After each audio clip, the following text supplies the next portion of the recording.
Seeing all these faces I know. And it's nice to meet the people I haven't met yet. So thank you all for tuning in. Those who I don't personally know, I appreciate you tuning in for this short presentation. Thank you. Pretty exciting to be moderated from somewhere in the North Pacific.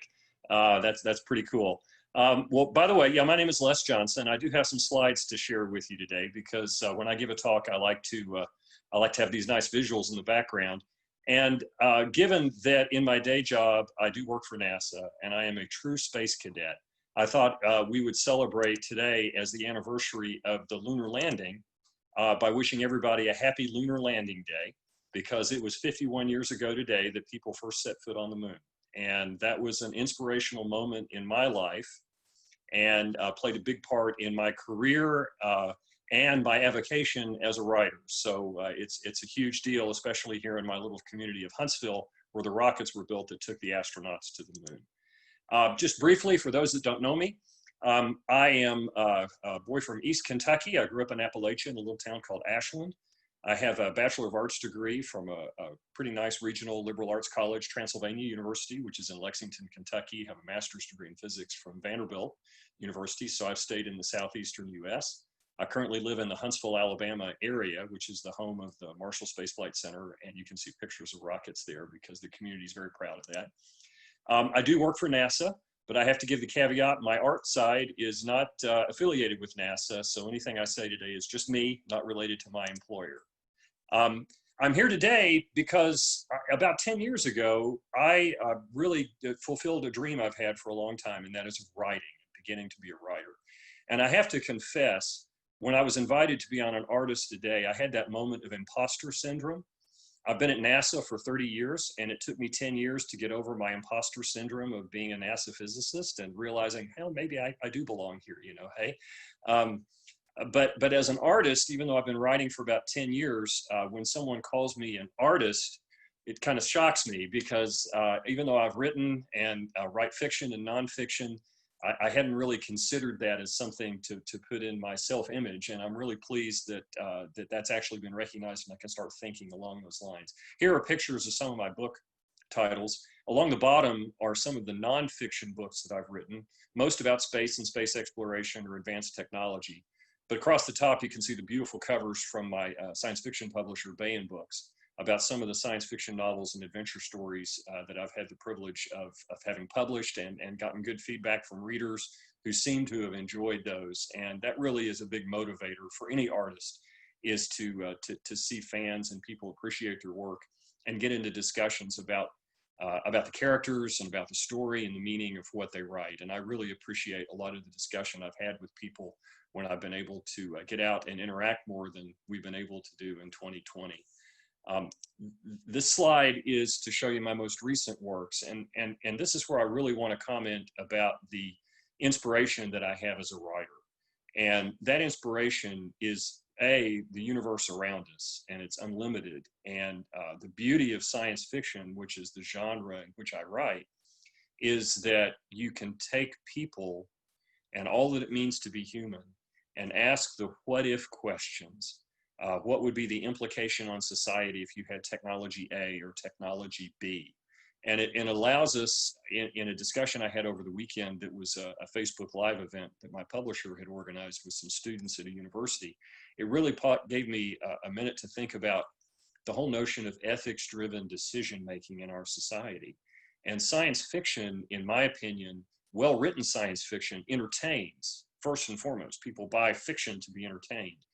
But if you can learn something and it gets you to think about the what if questions and the ethical questions, then you're serving more than just entertaining. You're educating, you're getting people prepared, hopefully in life, to make considered decisions about some of those things that are coming at us as an advancing technology culture. The what if questions that enable us to be better suited to address some of those issues. In my writing, I can tell you that my day job has influenced my writing, and my science fiction fanish nature has influenced my day job, and it's almost come full circle. When I was in high school, I dreamed of working for NASA and being involved in space exploration, and I read a few science fiction stories and books about this technology called a solar sail. And a solar sail is a way of flying through space without fuel, that uses this big lightweight reflective material to reflect sunlight. So just like a sailing ship reflects wind. So it's kind of the ultimate green in-space propulsion system. So I wrote this book on solar sailing. Well, it turns out when I had the opportunity to do my first solo novel for NASA, I mean, for Baen Books, not for NASA, get in trouble with my employer. I was working on a project in my day job that was a solar sail project that actually gave me the idea that went into the Mission to Methany novel.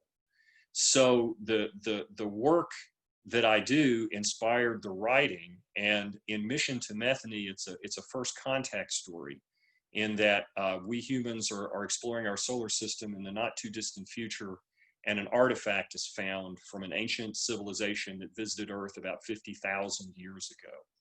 And it's a story of the people who explore that artifact and the impact that that has on human society. So I'm really fascinated with this notion of how would we react as a culture, as a world, the different religions, the different political systems, should we find out that we are in fact not alone in the universe. And Mission to Methany, and Methany is a moon of Saturn, is the novel where I explore that thought. I also want to mention that I love the artwork on the cover. I had nothing to do with that artwork. There was an artist who did that for Baen Books, Bob Eggleston, who would be great to have on this program if you could reach out to him. He does wonderful space art. This is a picture that he drew of a moon of Saturn. Methany is the name of that moon. It was discovered in 2004. It's shaped like an egg. It's white. It's about 1.5 miles across, and it's the lightest object in the solar system, the lightest weight moon in the solar system. So for a scientist, that's a curiosity. So that side of my head was piqued. From a science fiction writer point of view, I immediately thought, oh, okay, it's an old alien spaceship. Of course, the reason it's lightweight is because it's hollow. So that was the way that story took off. So it's inspired by real science. This moon was discovered in 2004, and it led to this notion of, should we get out there, who knows what we'll find. In the top right corner of the screen, you can see a genre of books that I really have enjoyed working on. And it's called Stellaris, People of the Stars. Dr. Rob Hampson, who is a professor of neurology at Wake Forest Medical School, he and I collaborated as editors on this book, where there are short stories about the human future of what will become of humanity, what will become of us as people when we become an interstellar species. And the next logical question is, the scientists who are interspersed in there wrote essays about what we're really becoming. What are the challenges of deep space travel? And how will we affect those challenges? So that anthology is geared to be one that you enjoy, and you read the stories and you ask those what if questions. And then about every third entry is a nonfiction work written to the average person by some scientist, describing the real issues that we're going to face as we go to the stars, and what it means from biology, sociology, psychology, in terms of we humans as we do that. And then I'll conclude this part before we go to the questions and answer. People always ask me, well, what are you working on now? Well, right now I have a full plate, and I'm excited about it. I have my next solo novel from Baen, which I'm just about finished with. It has the working title of Displaced, and it is my first attempt at a bit of a space opera. So it'll be a story of adventure. There's a little bit of a love story in there, and a big plot twist that I hope will be satisfying to the readers as it was to me to come up with. I had a lot of fun pulling that together. I'm also working on the first book of a new trilogy with my co-author, Travis Taylor. He and I have worked together before. It's a whole new universe, and it's a first contact story, and the working title is Saving Proxima, and that would be short for Proxima Centauri, the nearest star system to the Earth. And I'm really excited to mention that I'm also working on a new nonfiction book from a new publisher that I've never worked with before. I had a book selected by Princeton University Press, and it'll be a nonfiction book about space exploration, and I really can't talk too much about it yet, but that'll be finished sometime about this time next year. So with that, I think we're at the time we need to go to questions, and I'll be glad to entertain any questions that people have. So this is Gil Ruiz. Hey, Les. Over the weekend, I was surveying proto science fiction from the 1800s, great grandpa's science fiction. And it just struck me at how, even though we are living in great grandpa's hyper technological science fiction world of wonder, to us, it doesn't feel futuristic. I've just been trying to scratch my head, like, why? And so when you're talking about in the future, when people have all this stuff, will they just be like us, like, old hat, I'm tired of it? What's your view with that? Well, first off, Gil, I hope we're not tired of it, because I would sure hate to lose it. I really like modern medical care. And in fact, I was thinking about what we're doing right now. This Zoom meeting with people all over the world, being hosted by someone in the North Pacific, is something that Isaac Asimov basically missed in his Foundation series, this whole telecommunications infrastructure. He was running a galactic empire from Earth all over the galaxy, and they didn't have Zoom. So when I think about that, the things that we've missed in our writing over the past, I think about how we do take for granted what we have, right? I'm in the middle of the Alabama summer where it's 95 degrees. I'm in an air-conditioned home. There's a pandemic raging, but I'm able to do my day job from home via the internet, working. Able to think about these new super materials like graphene and other things which are going to change the way things are being built.